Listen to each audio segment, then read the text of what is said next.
Donc aujourd'hui, dans le but de la réalisation de la capsule vidéo dans notre cours de gestion des ressources humaines, moi et mes collègues, on a décidé d'aborder le sujet concernant les enjeux, les pratiques, les retombées pour les employeurs qui vont venir appliquer des pratiques formelles concernant la thématique de la conciliation travail et vie personnelle. Donc, comme mentionné juste avant, autant pour les employés comme pour les organisations, la conciliation travail et vie personnelle est un défi en fait qui va se faire de plus en plus ressentir de nos jours, autant pour ces deux parties.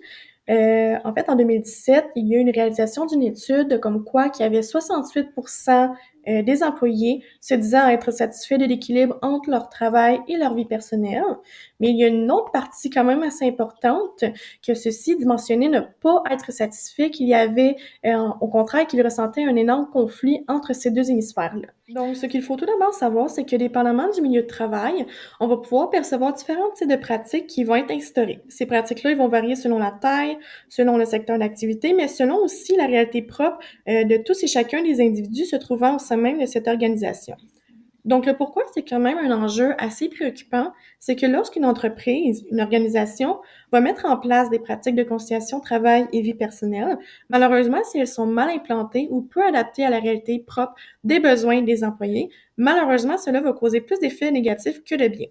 Donc, une conciliation inefficace peut causer de l'absentéisme, une baisse de rendement, une démotivation qui est quand même assez générale, mais aussi, elle va entraîner une nuisance à l'attraction, à la sélection et à la rétention du personnel. Donc, concernant les défis qu'il écoute de la conciliation travail et vie personnelle pour les organisations, en fait, on a pu faire ressortir comme premier défi qu'il y avait un conflit entre les cultures organisationnelles et les besoins de conciliation.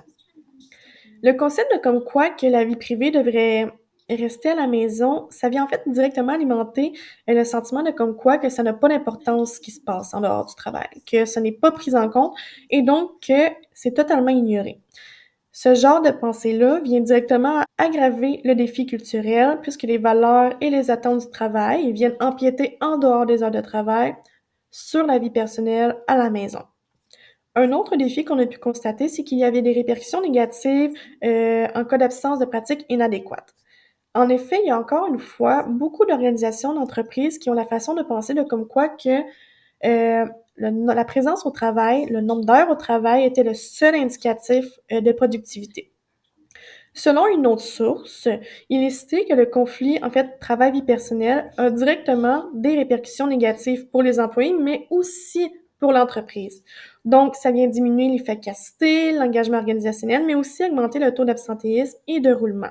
Un autre défi qu'on a pu constater, ça concerne en fait comme quoi que les pratiques offertes seraient en fait inégales ou incompris. Là, comme quoi qu'un seul programme suffit pour tous et que les politiques sont favorables seulement pour les familles ou pour les femmes. En fait, ce genre de politique-là, de concept-là, ne tiennent pas compte de la diversité de tous et chacun, comme justement de la vie familiale, les femmes au travail, les responsabilités de soins, mais aussi des autres groupes. Ce genre de concept-là vient directement alimenter le sentiment d'être exclu, en plus de créer une injustice, étant donné qu'une seule politique ne pourra jamais répondre de manière efficace aux besoins de tous et chacun. Un autre défi quand même assez important qu'on a pu constater, c'est qu'au sein des organisations, il y aurait comme un manque de visibilité et de communication claire sur les pratiques mises en place. Donc, une autre source vient appuyer le fait qu'il est vraiment important de communiquer clairement les politiques de travail et vie personnelle pour pouvoir garantir qu'elles sont perçues et connues, accessibles, en fait, et accessibles par tous. Donc, si les pratiques ne sont pas clairement connues ou comprises, elles ne seront pas utilisées. Et comme dernier point qu'on a pu déceler concernant les défis, c'est qu'il y aurait comme un manque d'engagement clair, autant de la direction comme des employeurs. En fait, malheureusement, sans soutien clair ou d'engagement proactif, malheureusement, les initiatives de conciliation travail et vie personnelle ne seront pas nécessairement prises en compte, puis ils vont manquer d'efficacité. Une autre source qui vient appuyer cette nécessité, c'est qu'en fait, il faut que ces deux-ci démontrent clairement qu'ils se préoccupent des besoins de leurs employés. Donc, s'il n'y a pas d'allocation de ressources, qu'aucune communication n'est claire et qu'il n'y a aucune responsabilisation des deux parties, malheureusement, cela ne va pas nécessairement démontrer qu'il y a un engagement significatif et donc une réelle prise en compte des besoins des employés. La conciliation travail-vie personnelle est un enjeu majeur qui touche plusieurs groupes, notamment les familles, les femmes et les proches aidants. Du côté des familles, plusieurs pratiques sont mises en place pour alléger le quotidien, comme le congé parental, les horaires flexibles, le télétravail ou encore les services de garde en milieu de travail. Malgré cela, les exigences professionnelles entrent souvent en conflit avec les responsabilités familiales, comme les rendez-vous médicaux, les journées pédagogiques ou les maladies des enfants. Le manque de flexibilité dans les horaires et les services de garde aux heures limitées complique davantage la gestion du quotidien pour les familles. Les femmes sont aussi particulièrement touchées. Elles vivent souvent une double journée de travail en cumulant les responsabilités professionnelles et domestiques en raison d'une répartition inégale des tâches. Cela limite leur accès à des postes à responsabilité, entretient les écarts salariaux et fait en sorte que le simple fait de vouloir fonder une famille peut nuire à leur carrière. Enfin, les proches aidants doivent jongler entre leur emploi et le soutien d'un proche malade ou en perte d'autonomie. Leur présence est souvent requise pour des rendez-vous médicaux, ce qui peut entraîner des difficultés à conserver un emploi stable, en plus d'une surcharge physique, émotionnelle et financière. Donc, ces réalités montrent à quel point la conciliation travail-vie personnelle est essentielle pour une société plus équitable et plus durable. Aujourd'hui, on va explorer ensemble les enjeux sous-jacents qui découlent de la problématique. Donc oui, même si plusieurs organisations ont mis en place des politiques pour faciliter la conciliation travail et vie personnelle, il y a quand même des enjeux profonds qui demeurent dans la société et qui valent vraiment la peine d'être abordés. Donc, premièrement, l'accès aux mesures de conciliation demeure très inégal. Dans plusieurs entreprises, leur application dépend du bon vouloir du gestionnaire. Par exemple, selon une étude publiée dans Nouvelles pratiques sociales, l'accès à ces mesures repose souvent directement entre la relation entre l'employé et son supérieur immédiat. Deuxièmement, il y a un enjeu de stigmatisation. Les proches aidants, comme ceux par exemple qui s'occupent d'un parent malade, ils n'osent pas nécessairement parler de leur situation parce qu'ils ont peur d'être perçus comme moins engagés dans leur emploi. Par la suite, malheureusement, on parle encore beaucoup de stéréotypes de genre qui vont vraiment compliquer les choses. Les mesures sont souvent vues comme destinées aux femmes, surtout aux mères. Et il y a une recherche publiée dans la revue GRH qui montre que les femmes qui adoptent des horaires plus flexibles, ils vont plus subir une charge de travail accrue puis une pression, ce qui peut vraiment venir nuire à leur progression dans leur milieu de travail. Quatrièmement, on observe souvent une réticence des gestionnaires à accorder une flexibilité parce qu'ils craindraient de perdre le contrôle en fait sur leur équipe. Comme le souligne le Centre canadien d'hygiène et de sécurité au travail, cette résistance est souvent alimentée par des idées fausses comme par exemple présence égale productivité, ce qui n'est pas nécessairement vrai. Petit clin d'œil la notion du présentéisme, ça peut vraiment venir causer du présentéisme parce que si les gens viennent au travail sans nécessairement être aptes mentalement à travailler, ben, ils vont vraiment être moins productifs. Dernièrement, plusieurs organisations mettent pas des mécanismes d'évaluation pour mesurer l'efficacité de leurs initiatives. Donc, sans indicateurs ni de retour, c'est vraiment difficile d'adopter des politiques de conciliation de travail et vie personnelle. Donc, tous ces enjeux, ça vient tout prendre leur sens dans le contexte québécois actuel parce qu'on est marqué par une rareté de main-d'œuvre, un vieillissement de la population, une augmentation des responsabilités familiales. Donc, c'est pourquoi ça devient vraiment essentiel de dépasser les apparences, de reconnaître ces enjeux invisibles et de les intégrer comme une stratégie RH à long terme. Donc, vraiment rapidement, j'aimerais vous partager une citation à la page 318 de l'ouvrage de référence qui vient vraiment bien appuyer mes points.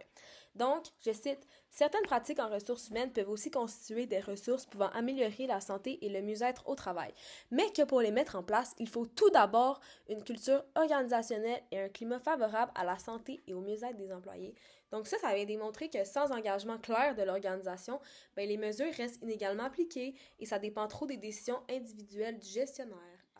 Tel que Mme Couillard nous l'a mentionné lors de son entrevue, les moyens déployés par les entreprises ont beaucoup évolué au cours des dernières années. Entre autres, nous avons identifié 3 grandes catégories de moyens que les entreprises peuvent mettre en place. Premièrement, il y a les congés. Donc, par exemple, autoriser les années sabbatiques, les congés parentaux bonifiés ou même les congés rémunérés pour les obligations familiales. Deuxièmement, il y a l'aménagement du temps et du lieu de travail. Donc, par exemple, autoriser le télétravail, les horaires plus flexibles et les autres moyens dans ce même genre. Puis, troisièmement, il y a le soutien à la famille. Donc, par exemple, avoir une garderie sur le milieu de travail ou un service de garde d'urgence que les parents peuvent apporter leurs enfants. Malheureusement, ces moyens-là ne sont pas assez quand ils sont appliqués seuls. Donc, il y a des moyens supplémentaires qui doivent être mis en place. Entre autres, il y a le soutien du superviseur, donc il doit démontrer qu'il se préoccupe des besoins de ses employés. Ensuite, l'accessibilité des pratiques à tous et chacun, donc tout le monde devrait pouvoir accéder à ces pratiques. Ensuite, il y a la visibilité des politiques et la communication transparente. Donc, ces moyens-là doivent être communiqués pour que les employés sachent qu'ils y ont accès. Ensuite, l'utilisation du Smart Work, qui est une nouvelle approche qui permet entre autres un meilleur équilibre entre le travail et la vie personnelle. Puis, c'est ça, c'est un petit peu moins rigide, puis ils vont vraiment mettre de l'avant le travail d'équipe. Puis finalement, il y a la formalisation des mesures mises en place. Donc, ces mesures-là doivent être formalisées pour que tous les employés sachent qu'ils peuvent y avoir accès. En ce qui concerne les meilleures pratiques à valoriser, nous avons identifié 6 éléments différents. Donc, premièrement, une approche personnalisée et flexible, étant donné que chaque cas est différent et qu'il faut s'adapter à la situation individuelle de la personne. Deuxièmement, une communication ouverte et transparente. Donc, les moyens doivent être communiqués et on doit enlever le tabou qui est un peu associé avec justement la conciliation travail et vie personnelle. Troisièmement, la consultation fréquente des travailleurs pour avoir un retour sur les mesures qui sont mises en place et identifier justement leur niveau d'efficacité. Quatrièmement, la sensibilisation et l'éducation. C'est important de sensibiliser les employés par rapport aux défis qui viennent avec la conciliation famille-travail afin d'enlever justement les tabous liés avec ce sujet. Cinquièmement, nous avons le contrôle des résultats, donc analyser les résultats, puis être capable justement d'apporter des modifications en cas de besoin. Puis, sixièmement, nous avons identifié, nommé une personne ou un comité de conciliation famille-travail. Donc, que les gens peuvent aller voir cette personne-là ou ce comité s'ils ont des questions ou certains problèmes. Entre autres, on peut voir que tous ces éléments sont directement liés au cours, étant donné que dans la première moitié de la session, on a vu l'importance que lorsque des moyens sont mis en place par l'entreprise, c'est important d'avoir des retours et vraiment d'analyser ces résultats-là afin de voir leur efficacité et de pouvoir apporter des modifications pour vraiment bien encadrer les employés. Donc, bonjour Mme Couillard. Tout d'abord, je voulais vous remercier de prendre le temps aujourd'hui de répondre à mes questions pour mon projet. Ça me fait plaisir, Gabrielle. Donc, je me demandais tout d'abord si vous pourriez me parler un peu de votre situation de conciliation famille et travail présentement. Oui, donc je suis directrice finance pour une grande entreprise multinationale. Je gère une équipe d'une trentaine de personnes. Mon conjoint, les 30 dernières années, a aussi un travail assez demandant dans les technologies. Puis j'ai 2 enfants, deux grandes filles qui sont d'âge universitaire. En termes de conciliation travail-famille, je dirais que aujourd'hui, dans ma vie, je suis à un niveau où est-ce que mes enfants sont peut-être moins demandants. Par contre, nous avons des parents vieillissants qui demandent du support plus qu'il y a, disons, lorsque mes filles étaient plus jeunes. Je comprends. Puis justement, quand vos enfants étaient plus jeunes, étant donné qu'ils sont plus dépendants de vous, comment vous décririez un peu votre situation travail-famille? Oui. Vos enfants étaient plus jeunes, étant donné qu'ils sont plus dépendants de vous, comment vous décririez un peu votre situation travail-famille? Oui, c'est une très bonne question. À l'époque, on était tous les deux en début de carrière, donc on voulait progresser, être capable de grandir dans l'organisation. Avec de jeunes enfants, on avait des rôles très précis. Donc, mon conjoint s'occupait des enfants plus le matin, moi plus le soir. En termes de conciliation travail-famille, à l'époque, c'était quand même assez limité. Étant donné qu'il y avait très peu de technologie, on était au début de l'Internet, donc très difficile de communiquer avec les collègues en travaillant de la maison. Donc, c'était presque inexistant le télétravail. C'était vraiment le présentiel au bureau, sinon tu ne pouvais pas nécessairement aller travailler. Donc, ça générait une dynamique qui pouvait être des fois un peu complexe parce qu'on avait des rendez-vous, des enfants malades, etc. Mais on a réussi à passer à travers cette pandémie. Puis est-ce que justement vous diriez qu'il y aurait des mesures qui étaient mises en place par votre employeur pour vous aider un peu là-dedans, peut-être des congés payés, des congés parentaux? Les congés parentaux, il y en avait pour les congés de maternité, donc ça c'est des avantages auxquels j'ai pu bénéficier. En termes d'accommodation sur une base journalière, il y en avait très peu, comme je disais, compte tenu des limitations en termes de communication, tout ça. Par contre, je dirais qu'aujourd'hui, c'est beaucoup plus facile pour les jeunes familles, puis je pense que la pandémie a amené ça à un autre niveau aussi, en démontrant aux entreprises qu'on est capable quand même d'être productif, même en ayant un contenu, une présence au bureau peut-être diminuée. Donc, c'est des accommodations qu'on offre, nous, aujourd'hui, qui permet presque un 50-50, travail de la maison, travail en présentiel. Très apprécié de tout le monde. Les jeunes familles, mais aussi des familles, dans mon cas, où les gens sont peut-être plus... un âge où ils ont moins de demandes de la part de leurs enfants, mais plus de la part de leurs parents. Donc, ça permet de t'absenter, de gérer ton horaire. On gère beaucoup plus en fonction des objectifs et des livrables que sur une base, je dirais, d'un calendrier journalier où tu dois être présent de telle heure à telle heure. Donc, ça donne quand même beaucoup plus de flexibilité, je crois. Super, bien merci beaucoup d'avoir répondu à mes questions. Ça me fait plaisir, Gabrielle.